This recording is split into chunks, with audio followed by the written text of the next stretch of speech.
Ruský fyzik nalieha na Putina, aby odpálil nukleárnu cestu na to, aby zbrane, ktoré idú z Európy, z NATO na Ukrajinu, vyhodil nukleárnymi zbraňami.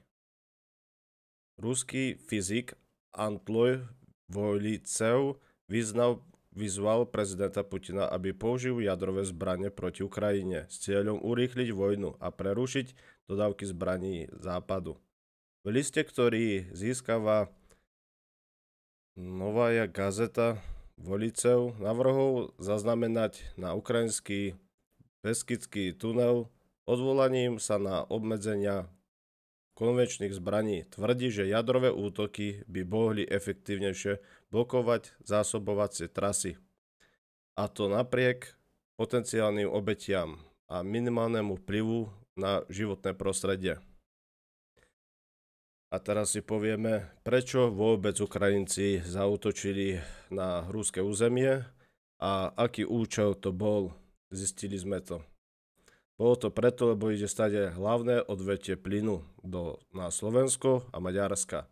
Aby Ukrajiny sa dostali k tomu hlavnému odvetiu plynu, aby vedeli zastaviť plyn a dodávky na Slovensko a Maďarsko.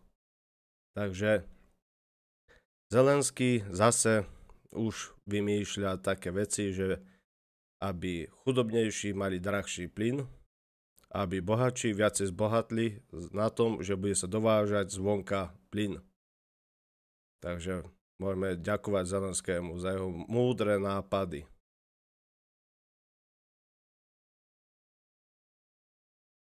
A prečo eskalujú vojny všade naokolo? Izrael, Rusko, Ukrajina. Taktiež aj inde už chcú vyvolať vojnu Čína, Tajvan a tieto ďalšie vojny, ktoré rýchlo sa rozmáhajú po celom svete. Viete prečo? Lebo muž mieru chystá sa rozpútať 6 dní vojny a aby bol ako víťaz, keď príde a uzatvorí celosvetový mier, ukončí všetky vojny.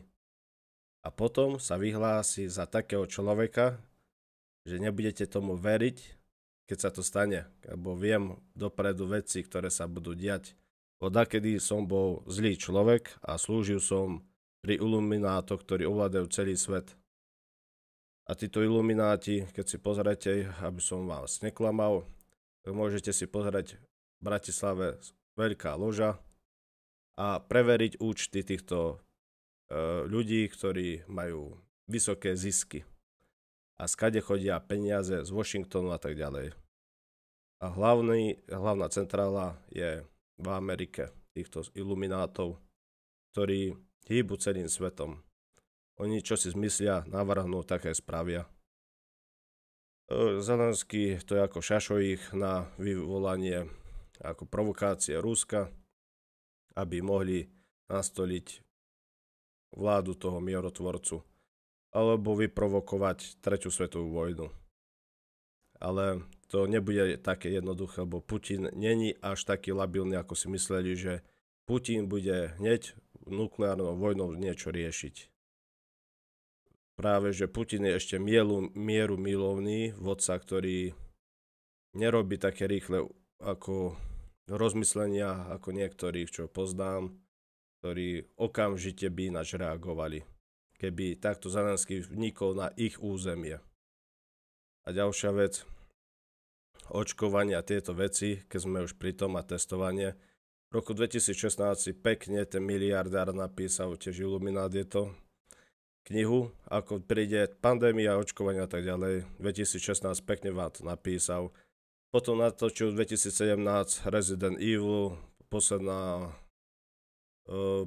séria, napríklad keď si pozeráte, keď hovorí, ako sa zbavíme ľudí, aby naša planéta prežila. Povedal, vytvoríme vírus. Ten vírus nainfikujeme do celého sveta letecky. A potom sa zbavíme ľudí, ktorí nám už nie sa treba. A doslova povedal, že znižia celkovú populáciu sveta očkovaním. Takže veríte na náhody? Alebo veríte tým, ktorí boli pri nich, videli, čo dokážu tí ľudia, akí samotní, bohatí. Oni majú toľko peňazí, že im nerobí členom, ktorí idú ku ním, dať nové Rolls Royce za niekoľko miliónov peňazí, to nie je pár peňazí, to vám dávajú za palety peňazí. A ja som bol najvyšším členom v spojení z ich skupiny, ktorý bol priamo osobne za mňou a ponúkol mi, aby som slúžil pre nich. Takže viem, o čom hovorím. A keby som začal hovoriť tie mená, ich účty, aby ste si preverili, že koľko peňazí majú za sebou, ako by to mohli vôbec dokázať a získať toľko peňazí a toľko bohatstva, tak to je nemožné. Títo ľudia majú z toho peniaze, že ovládajú všetko, bankové trhy, riadia celé krajiny, polície. Vy nemôžete ani podať na nich trestné stíhanie, lebo oni zo všetkého sa ľahko vyklúčkujú. Ich nikto nič nezastaví a nemajú žiadny súcit ani svedomie. On keď zabije 2000 ľudí, tak povie, no dneska som mal ťažkú robotu, zabil som 2000 ľudí a začne sa smiať. To sa takí ľudia. Takže iluminátmi a slobodomurármi sa radšej nedávajte. Lebo stáde živý nikto nevystúpi iba v truhle, keď sa raz s nimi dáte.